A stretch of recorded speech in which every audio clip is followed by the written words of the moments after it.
About to leave, already packing. Come with me, I'm not really asking. We'll get away to a place where we don't know. About to see the world in action, what we can be, life with no distractions. We'll get away, this is what we waited for. Take my hand, we'll make it somehow. We can't miss out. I'm done living life with the lights out. Die with my own doubts. Be free with me. Let's go, let's be free with me.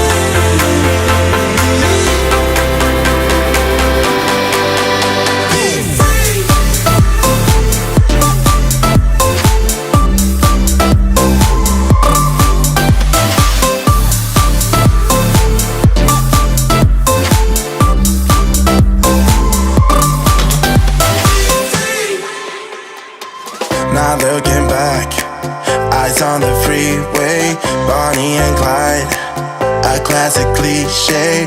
We're on the run, this is what we waited for. Take my hand, we'll make it somehow. We can't miss out. I'm done living life with the lights out. Die with my own doubts. Be free.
Good evening, everyone. It's Jim here, and a warm welcome to this latest, our second live AQA A-Level Sociology live stream, study stream.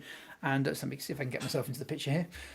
We are joined tonight again by two familiar faces, Craig and Duncan. Last week we did an introduction to crime and deviance, and today we're going to get into a little bit more specialist areas. I'll let Craig and Duncan introduce the session and get us going. A bit of housekeeping to start with.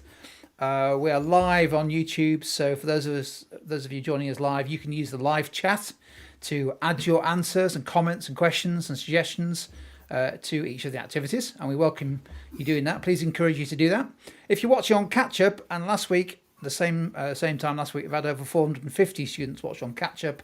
You don't get a chance to use the live chat, so you get a chance maybe to pause this video, have a go at the questions, and then maybe start the video again to see how your answers compare with the ones that Craig and Duncan explain on the screen. I think we're all set for a really good session. It's about 30 minutes or so, Duncan, Craig, 30 minutes? That's the plan. And Duncan, what's our topic yeah. tonight? Last week we did an introduction. What's our focus tonight? Okay, so our focus tonight is functionalism and crime. So we're going to be looking at the ideas of people like Durkheim, for instance, and Merton, perhaps a little bit of Hershey. And hopefully you'll have been doing some of this. If you're year 13 students, this might be something you've been doing quite recently. So I'm expecting some really good answers in the chat window. We're looking forward to that. And so we'll have a series of activities, some of which will just be like typing in A, B or C or typing in short answers. There's also some exam advice as well through the session. And we'll see you on the other side. But yes, if you can contribute, that'd be brilliant. And we'll see your answers and respond to them Should we make a start? Let's go for it. Enjoy. Let's go. Okay, so it's me up for the first activity. We're going to do a little bit of sociology bingo here. Now, whenever we start a new topic area, what we would look to do is we would look to recap on some of the information that we've seen in other topic areas. So, for example, if we look at functionalism, what you might start to think of is making the links between functionalism and education and functionalism and crime. So what I would like you to do in the right hand box, in the chat box, is type out as many kind of ideas, concepts, theorists that you would associate with functionalist views of society generally, or functionalist views of education, or functionalist views of family that you've done. And then in about a minute, we'll sort of like start pulling out some of these key terms to discuss. So on the right-hand side, just type in some of those concepts. Yeah. If you are watching on catch-up, feel free to pause the video and draw a 6-square grid and put your words in so that you can play bingo. You can do this at home as well on a sheet of paper if you want.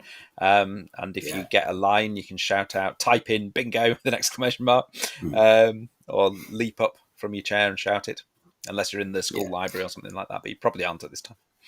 Okay. Yeah, so just what we're looking for you to is identify a series of key terms that are associated with functionalism. Is there a prize? If I can hear somebody shout house from here, then we'll think of a prize that we can give them. But I don't think I will hear anyone shout house from here. Although there's usually somebody who does it after one line, isn't there? Really? Yeah, might get a round of applause, perhaps, or something like that. Yeah, right. So, yeah, kudos, as to you say, or prestige. Of winning the the inaugural Functionalist bingo activity of 2021. Yay! We could definitely. There you go. See, no expense spared on the Tutor to You live streams. Live studio audience here. Have we got some terms that you're going to pop in your bingo grid? Let's have a. Okay.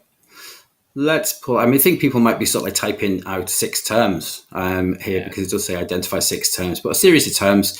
If you write them out, and let's see if we can identify some of those. So let's pull out our first one, and it is value consensus. So if anybody knows what value consensus is, or would like to put an explanation of value consensus in the chat box, you can do so. That's our first term that we would associate with functionalism. Somebody's put social consensus, social consensus, we would accept that.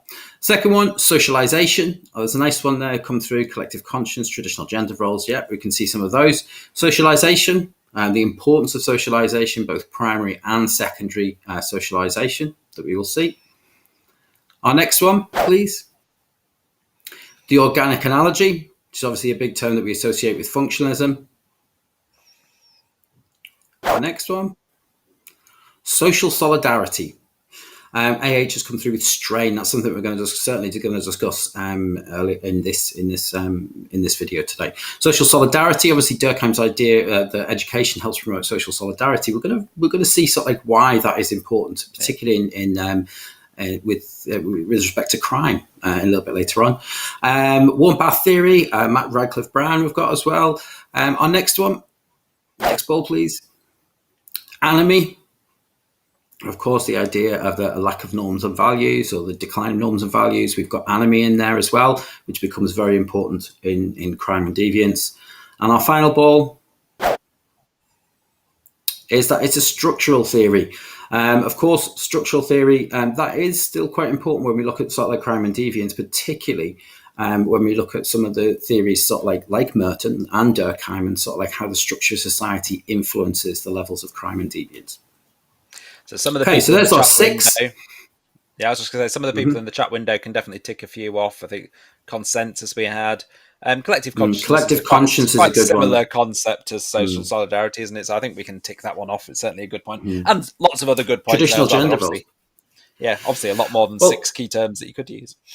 There's certainly a lot more than 6 key terms, and if you've done some crime and deviance, you might start to see some of these key terms coming up again.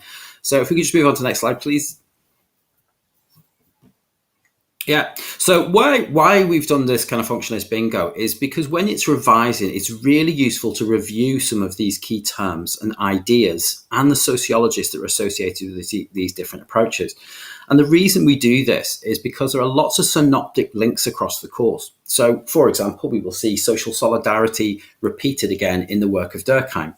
The idea that Sophie's put forward, their collective conscience, that comes forward again. Traditional gender roles, we can look at the concept of traditional gender roles when we look at gender and crime and how that influences levels of criminality.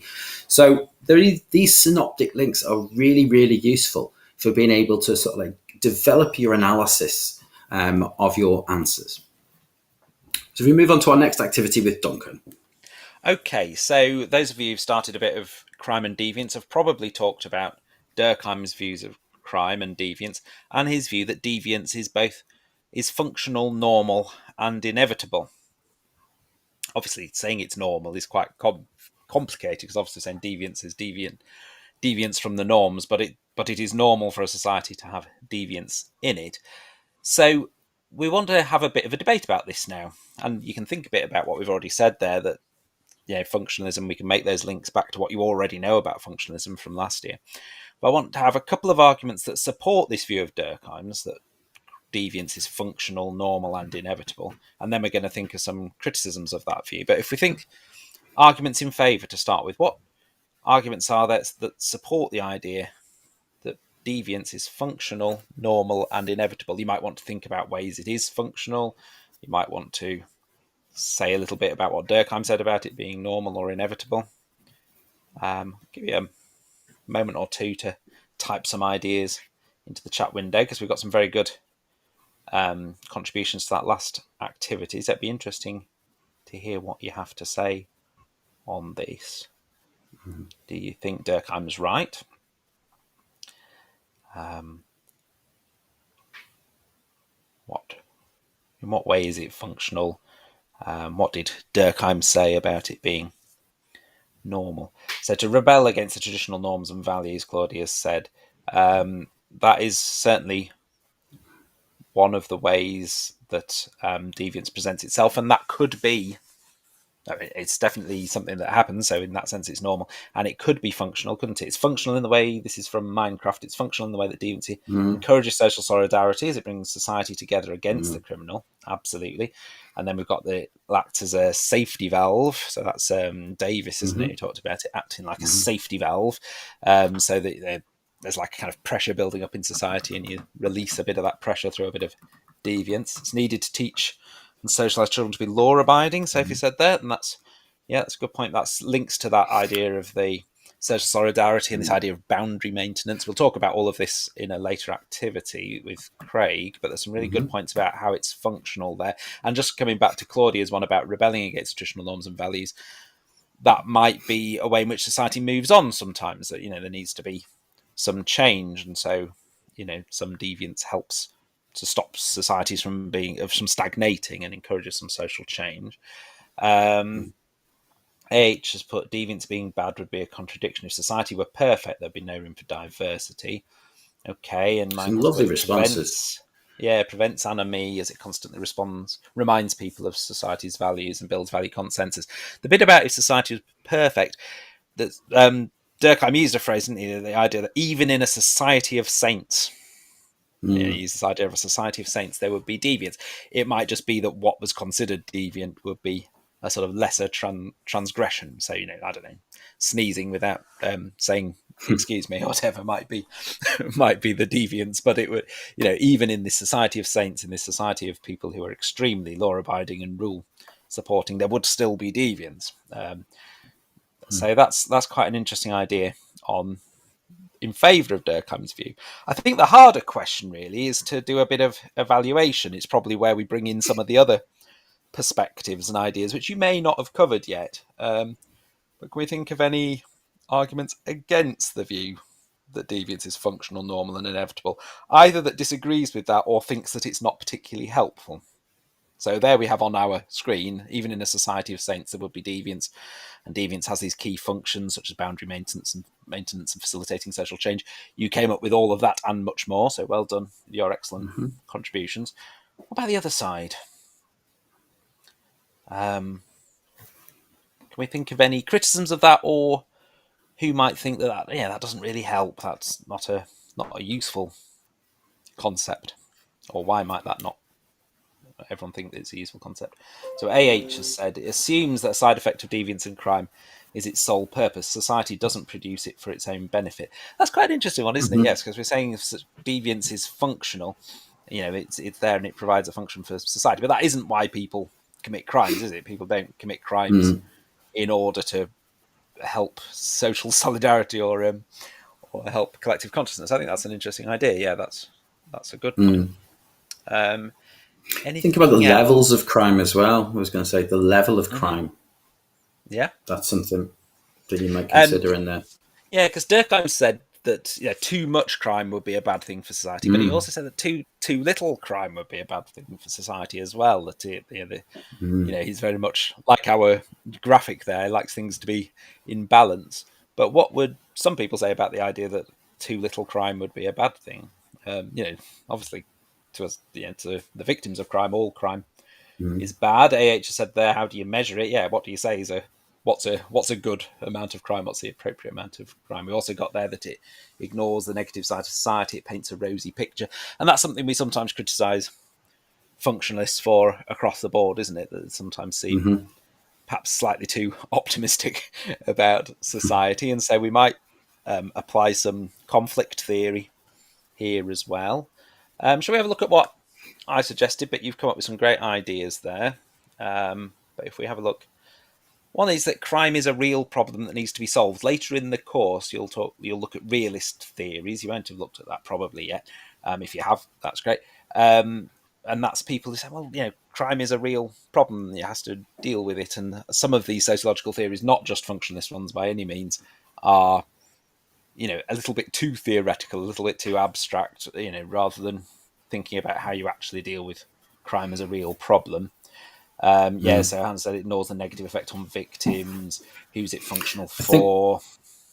That's a very good point. That's leveled at a couple of different approaches as you go through crime and deviance. That the focus is more on the criminal than the victim, and it's not until you start to look at victimology really, and towards the latter end of the course, that you actually start to see the impact on victims and why victims are portrayed in a certain way.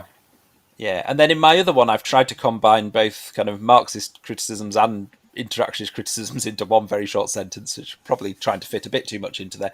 But deviance is essentially defined by the rule makers. Something's deviant because it breaches the rules, but Durkheim wasn't really interested in who makes the rules or why or in whose interests the rules. There's kind of an assumption that the rules are right and that there's a consensus about the rules, and that might not be the case. And then interactionists like Becker talk about deviance just being any act that we label as deviant. And so if we're, again, that kind of undermines the sort of structuralist view of where that's being put forward by Durkheim here. So it's quite a complex debate there, but I think there's some really good responses in the chat window. Really good responses, yeah. Okay, shall we move on to the next one? Okay, now our next activity, we're going to look at sort of like how we can help to evaluate some of the approaches. I mean, particularly, we've already looked at in terms of Durkheim's idea of boundary maintenance and the idea of adaptation and change. But one way in which you can actually enhance your written work and your responses that you give to these type of questions, particularly things like evaluate the usefulness of functionalist explanations of crime and deviance, is to be able to apply functionalist ideas to contemporary society. So, for example, how do we apply Durkheim's explanation of boundary maintenance to contemporary events? So in this activity, what we're going to do is we're going to take a number of recent events, or say recent events that have happened certainly in the last 50 or 60 years, and we're going to try and organize those into whether they reinforce kind of social norms, so whether they help to create boundary maintenance, or whether they help to encourage social change. So we'll have 60 seconds on this one. What you need to do is these 8 events, I want you to divide those into 2 categories: those that help social change, those forms of deviance that have led to social changes, and those that have reaffirmed the collective conscience of society that have reaffirmed these norms and values. So as tutors, you've just put in there, if you put in, so for example, in adaptation and change, if you think the student protests of 2010 led to social change, you would put 1 in that category, and so on and so forth. Okay, so if we could start the clock, please. Off we go. It's worth also thinking that Marxists, feminists, critical race theorists might have different ideas about all of these things, but here we're looking at these 2 functionalist ideas, aren't we, of adaptation and change and boundary maintenance. So it's not that these are the only possible we are, yeah, ways that you could consider it, but this is what we're looking at today. Yeah, that's right.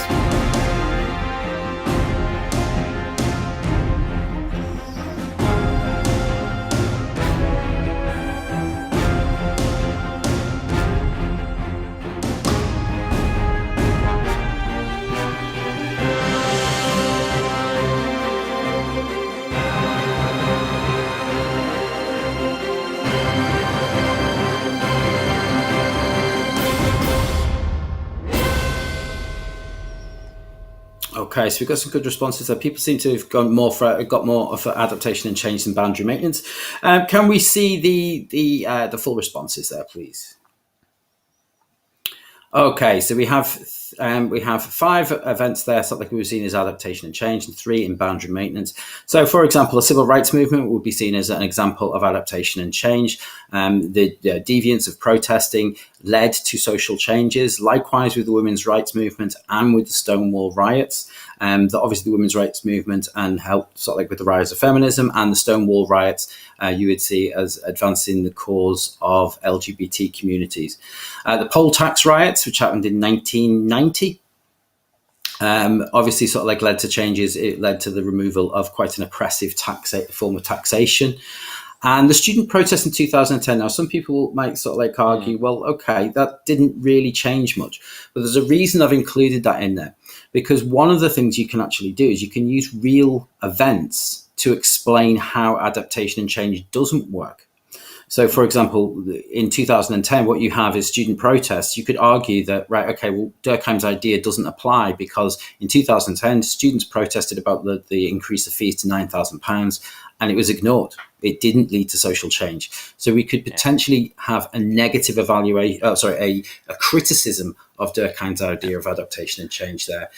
With boundary maintenance, you get the patriotism post 9/11 and 7/7, particularly in the US, you get reaffirm the beliefs in American society, and obviously you get the unity of people in after terrorist events, usually to reaffirm the norms and values of Western society against people who have committed acts of terrorism.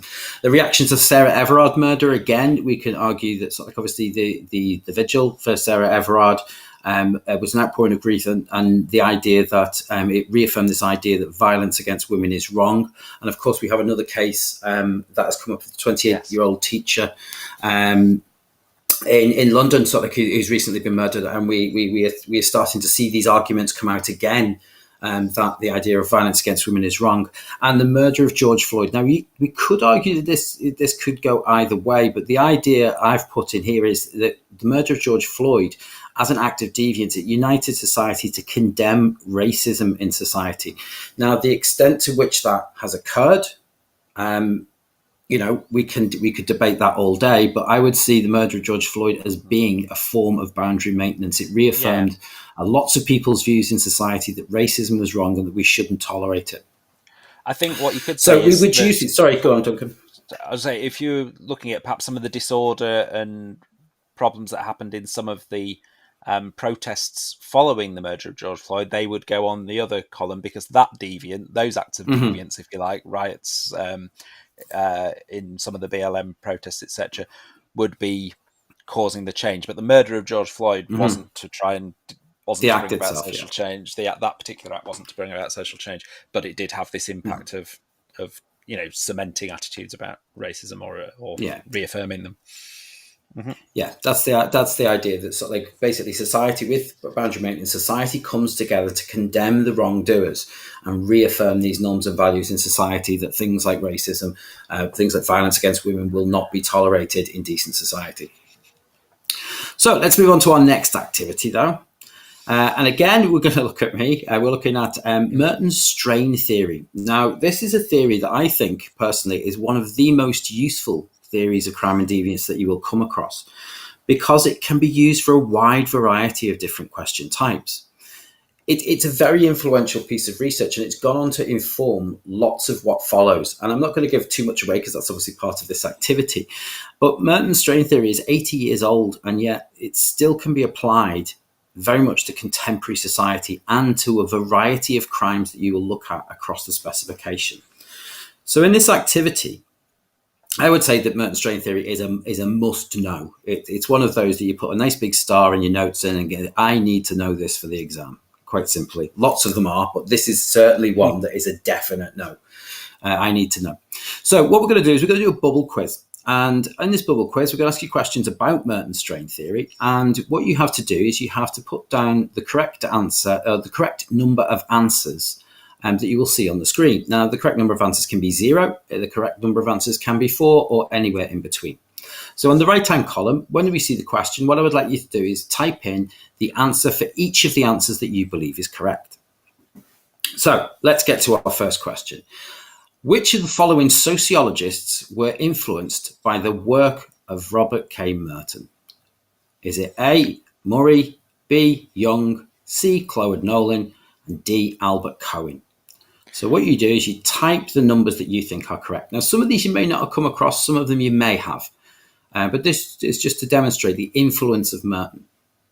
And remember, it could be all of them, could be none of them, could be could be anywhere in between. So we've got some people coming up with C and D. Some people have said with 3. Which one? The C or D? Go on. Yeah. So yeah, which the teacher sociology? Okay. I think that's a little bit of a cheat there.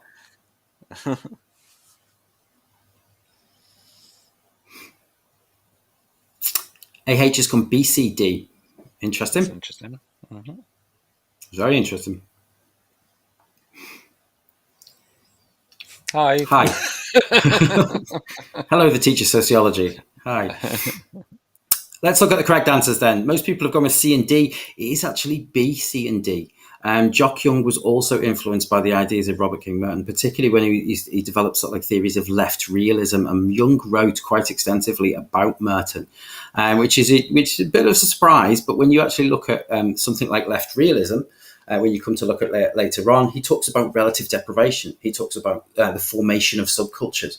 Obviously, Cloward Nolan and Albert Cohen, we'll probably look at a little bit more next week when we do our feature on subcultures. So what you have is both Cloward Nolan and Albert Cohen were very much influenced by the work of Merton. Unfortunately, Murray wasn't, Sophie. No. Murray was more of an individual. Go on. I was going to say he was influenced by some functionalist ideas. You can see some links between Murray and Hershey. There's a certain amount of I don't whether whether it was deliberate or not, or whether it just was by chance. But yeah, not so much from Merton. Murray and Walter Miller. Yes, definitely. I would say certainly Murray and Walter Miller, sort of like they seem to have very, very similar ideas. Miller's one that sometimes people teach, sometimes people don't teach, but Miller's idea. Again, was that sort of like there was a working class that was socialized into different norms and values, which is very similar to Murray's idea of an underclass. Let's look at our second question. Miller next week. It's one that's sort of like it's one that's very useful, but I think he's kind of people have with the amount of content, some people might not cover that. Okay, so which of the following? No, he's not. Which of the following adaptations to Strain would reject mainstream goals? So which of these 4 of the 5 adaptations to Strain there are reject mainstream goals? Is it ritualism, retreatism, innovation, and conformity? Which of those reject mainstream goals of looking for the American dream? So AH has come in with A and B. Ritualism, retreatism, innovation, and conformity. And again, it's about rejecting the goals of society.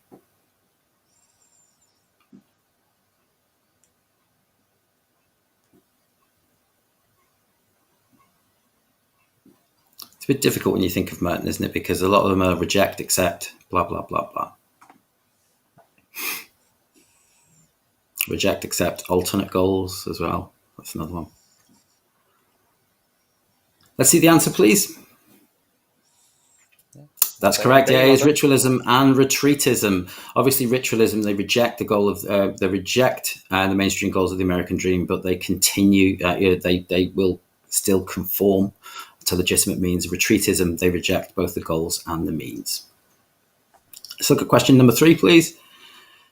So, which of the following adaptations to strain adopt legitimate means? You may have given past Is it this. A? I may have. A, ritualism, B, retreatism, C, conformity, or D, rebellion. Which of those adopt legitimate means of achieving the goals, whether they believe in the goals or not? So we know, ritualism we've got in there. Sophie's put in B, retreatism. Or maybe for the previous question. That might have been for the previous one. Yeah. Adopt so this is legitimate means, legal means. Adopting them rather than rejecting them. Yeah. Yeah. They adopt legitimate means, which is a kind of key term that you use when you're describing Merton's idea. This idea of legitimacy and legitimate and illegitimate means. AH's put an interesting one there because he said it's believed to if their own legitimate means count. I think, without giving the answers away, I think rebellion, we sort of think that they have rejected any means necessary, goals, but created sort of new ones, if you like. But yeah, I do take his point. We don't tend to say it's a straightforward rejection. It's almost alternate means, isn't it, really? Yes. We tend to make that argument, and alternate goals. But the answer is... it's A and C. As we've already mentioned, I did give it away a little bit with ritualism. They do still adopt the legitimate means, and in those who conform, they of course they adopt the legitimate means to achieve the American dream or society's main goal. Okay, so which of the following areas of crime does strain theory help explain? So this would be an idea. If you've got a question on any of these areas, which of them could you use strain theory to answer? Could you use strain theory to help you answer ethnicity in crime? Could it help you answer social class in crime? Could it help you answer a question on the functionalist view of crime? And could it help you answer corporate crime? A question on corporate crime. Which of those do you think it may be able to help you answer?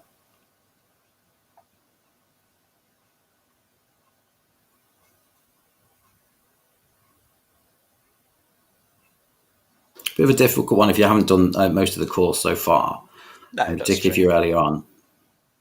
But you could probably think about, even if you haven't looked at corporate crime yet, for instance, or ethnicity in crime, you could think, well, could this theory help explain it?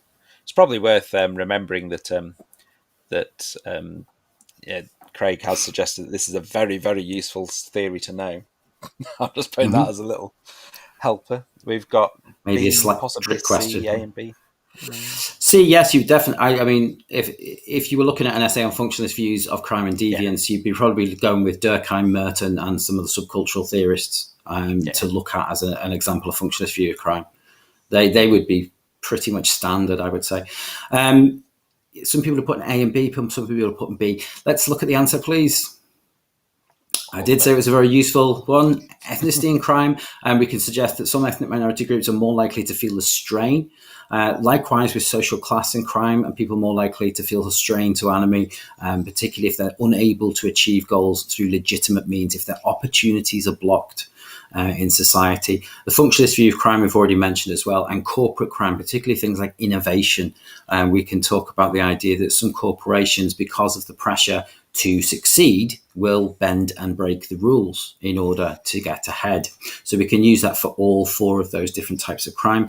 Obviously, things like ethnicity crime, social class crime, corporate crime, you will look at a little bit more as the course goes on, but you will see strain theory used again. And this is why it's a really important theory to nail, if you like, to make sure you know and you understand it. Let's look at our final question. Now, this is about evaluations. Now, evaluations can be both positive and negative, if you like. It can be a strength of the piece of research. It can be a criticism of that piece of research. We can limitations. Let's look at some of these as evaluations. How could we evaluate Merton's strain theory? Could we say that it fails to acknowledge that some people do not follow the American dream? Could we say that B, it fails to explain non-utilitarian crime? Could we say that C, it is highly influential in developing other areas of research? And D, it recognizes the impact of structural inequality on society. And the AQA book says criticism of strain is it doesn't cover middle-class white-collar crime. I think that's interesting because you could say, well, there which book? Yeah, but I was going to say, you could say, well, it doesn't explain middle class crime because there isn't a strain there because they can achieve the American dream without. But that's not true of everyone, is it? If you think about relative deprivation, so yes, it's an interesting point now, and that is sometimes put as an evaluation, definitely. But yeah, we were also talking about sort of like it being corporate crime as well, and the pressure on corporations to succeed in order to sort of like get to post more profit for the shareholders. They may deviate from acceptable means of doing things in order to increase their profit. Just to answer that one, I think it's fair to say Merton didn't. I think it's fair to say Merton didn't talk about corporate crime. I don't think, but you could use it. It's an application. You could apply it there. Yeah. Let's go back to these evaluations then. Well, we have somebody who thinks that they are all evaluations. So let's look at the response. 2 people. You're right. These are all kind of valid evaluations of Merton's strain theory, and it's useful to be able to evaluate Merton's strain theory, both in a positive and in a negative way. So whilst, people may sort of like suggest that it fails to explain non-utilitarian crime, other sociologists have taken that idea, being influenced by Merton, and then use that to explain why some people do commit non-utilitarian crime. So there's kind of almost an evaluation within an evaluation there. It fails to explain non-utilitarian crime. However, it's also influenced somebody who does explain it. So that might be a bit confusing. But yes, these are all valid evaluations of Merton's strain theory. And again, making sure that you evaluate something like Merton's strain theory is a must if you want to get into those top mark bands on essays. Okay, and that concludes this bit. And let's go to one of our brand new activities, which I know Duncan's been really excited to try out. I am. So this is a fun one. It's just for us to finish off, really. So it's an activity called Word Smash. It may bear a slight resemblance to the answer smash round on Richard Osman's House of Games, but that is purely coincidental. So what you have to do is combine a clue with a question. So the clue isn't anything to do with sociology, but the question is, and you combine the two. So there's an example on the screen just to get you into the headspace of how you get your answers. So a thick-skinned mammal with large ears and tusks. And what is the southernmost continent in the world, home to the South Pole? We put them together, and it's Elephantarctica, because it's elephant and Antarctica. So the end of the first word is the start of the next one. Do you see what we're doing? Yeah. Should we try it with a real one? We've just got a few of these. So, okay, a fictional spy created by Ian Fleming and Travis Hershey's theory of why people don't commit crime. You may or may not have covered this, but if you've been looking at functionalism and crime, you may well have had a look at Hershey's theory, which is quite an interesting one. It's about why people don't commit crime more than why they do. Why do most people conform?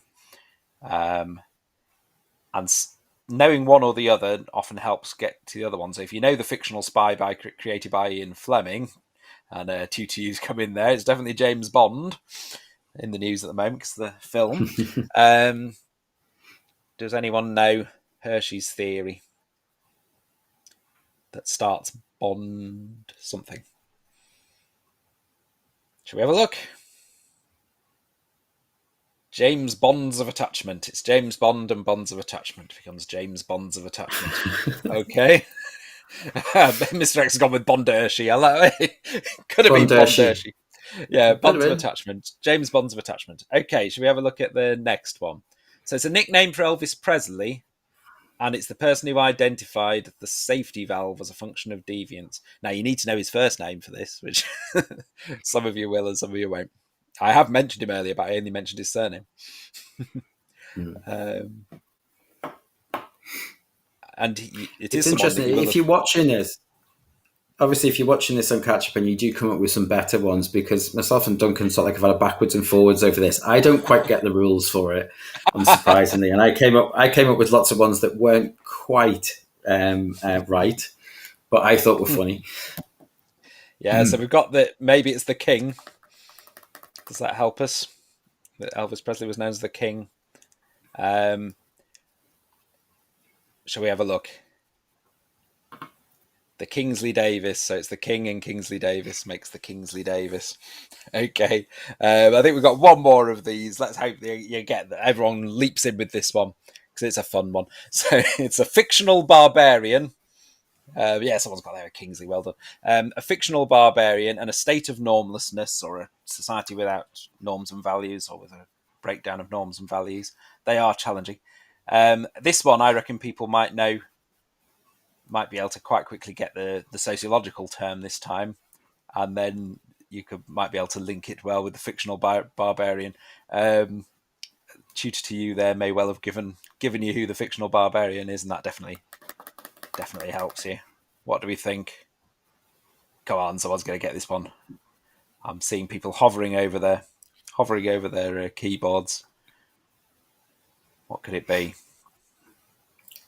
Conan.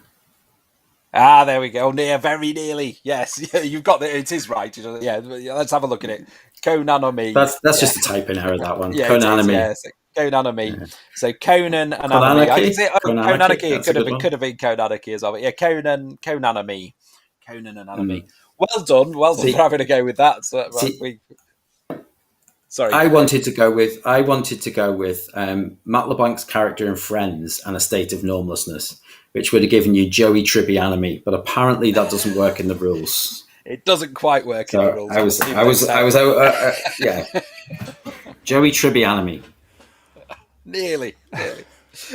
Well, I think we should go back with Word Smash again next week because it's now that we've got the idea. Go. Yeah. Obviously, we won't let Craig come up with any of the questions because otherwise we'll be here all night, won't we? It definitely makes it more difficult if the words don't actually smash. But yeah, mine was more word association. Word association. Well, that could be a different activity, couldn't it? Yeah. Hey, Duncan, I went to the James Bond premiere last night. At Leicester Square. I spent about 3 hours deciding whether to colour my hair. Should I colour my hair? Should I not colour my hair? And then I thought, it's no time to die. So I decided not to. But Anyway, wow. I mean, a great session. I mean, we've covered a lot there, and we've started to get into some of the detail, haven't we? In this case, definitely. The functionalist perspectives on crime. Don't forget, if you enjoyed this session, please give us the thumbs up. If you didn't enjoy the session, please give us the thumbs up on YouTube, because that will help YouTube suggest this session and all the other sessions that have been recently to other sociology students. This is session 2, so if you go to tutor2u.net/live, if you wish to, you can watch the whole of this session again, but perhaps more importantly, download the slides with those fantastic bits of exam gold and exam advice, maybe to add to your notes, and also go back to the replay section on the website to download all the stuff from last week. But also, Craig and Duncan and the team did loads of these sessions earlier this year, and there's bound to be some really good stuff there if you want to revise for upcoming maybe homeworks or assignments or mocks or whatever. Lots in there, isn't there? I mean, I think we've done about 25 or so, maybe more. So. Maybe even more than that. Yeah. Oh, including GCSE 30. Yeah. Oh yeah. And next week we're going to be looking at subcultural theories. So moving on very naturally from the functionalism to looking at the subcultural theories, very much influenced by Merton, as we were saying there earlier. So lots of So do come back and join us again for that. That'd be great. And it's a regular slot, so it's Wednesdays at 6:30 for AQA A-level Sociology. We've got lots of other subjects we're covering during the week, all the way up to Christmas. So we've just done economics, geography yesterday, business yesterday. We've got psychology, law, Psychology. history, a load of them. So have a look Politics, on tutorstu.net/live. Yeah, politics. If any of those subjects are your subjects, please join us or catch up on the replay sections. And please spread the word to your fellow students and teachers. It'll be great to have even more people joining us for one of these study live streams. But for now, until this time next week, have a great week, and we'll see you soon. See ya. All right.